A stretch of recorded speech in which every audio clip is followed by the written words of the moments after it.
Brought to you by GatewayCitySavers.com. Softli's Scouting Report, hosted by Cliff Saunders, exclusively on 101ESPN.com.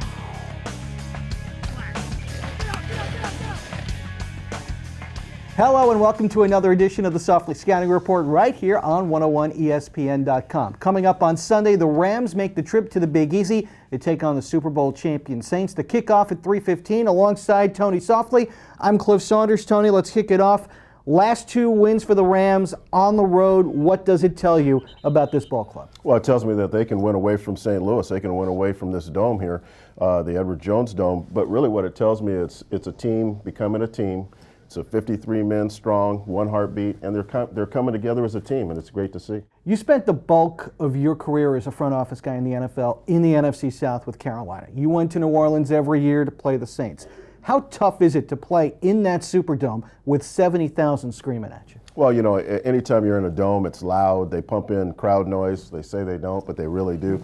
And you know what? I'll tell you what. There was 3 other stadiums that are louder than any dome that I've ever been in. The first one was a Veterans Stadium in Philadelphia. The fans are right on top of you. Same with Mile High. Those 2 stadiums are outdoor stadiums, extremely loud.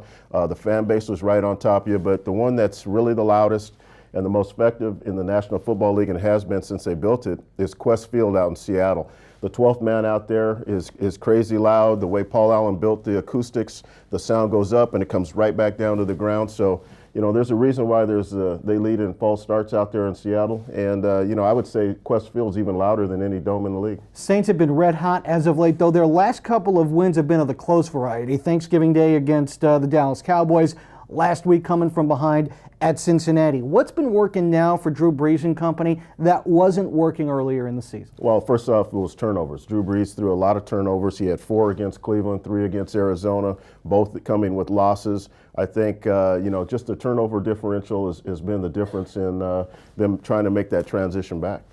Chris Ivory has had a tremendous impact on the Saints running game. This is a guy that slipped through the cracks, not drafted after a career at Tiffin University at this point.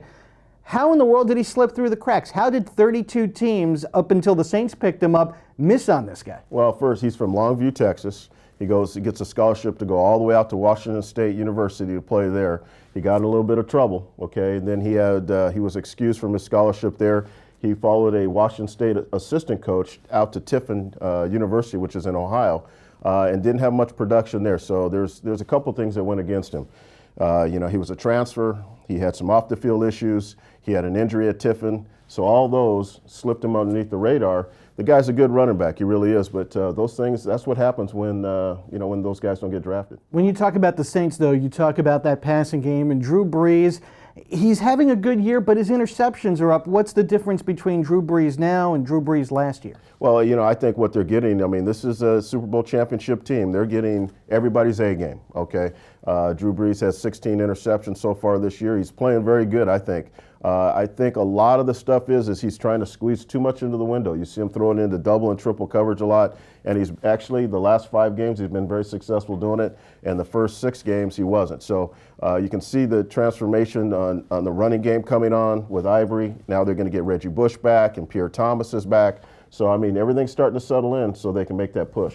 Greg Williams, the Saints defensive coordinator, is licking his chops. He's got a rookie quarterback coming in, even though Bradford's playing very well, obviously. Right. You're Pat Shurmur. You're Steve Loney, the offensive line coach for the Rams. How are you going to protect Bradford from an opportunistic Saints pass rush? Well, the first thing I'm going to do, Cliff, is I'm going to run Steven Jackson. Steven Jackson's going to create that play action that they're going to need in order for Sam Bradford to get off. I think what they're going to have to do, too, is keep him in the shotgun a lot of the time so he can get the ball off, has enough time to read coverages and get the ball off. If not, he's going to have to go to the short passing game, the 3-step drop game, and again, throw it outside to the numbers, hash to the numbers, not into the middle of the field. These guys defend the middle of the field really well. Well, the Saints defense is somewhat vulnerable against the run. 16th in the league, 107.8 yards a game, but Greg Williams is not a dumb guy. He's going to come in there with 8, 9 in a box. How do you take advantage of that? Well, you know what? I think they're going to blitz Sam. I really do. I think they're going to bring pressure, but I don't think it's going to be with 8 and 9. I think they're going to do it their front 7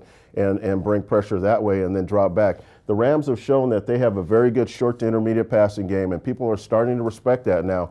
because Sam Bradford can throw that to Danny Amendola, to Gibson, to the tight ends, to Jackson in the flat. So they have to respect that part of their game. There's no question about it. All right, if the Rams are to go into the Dome on Sunday and win, what must happen? And you can't say the word miracle.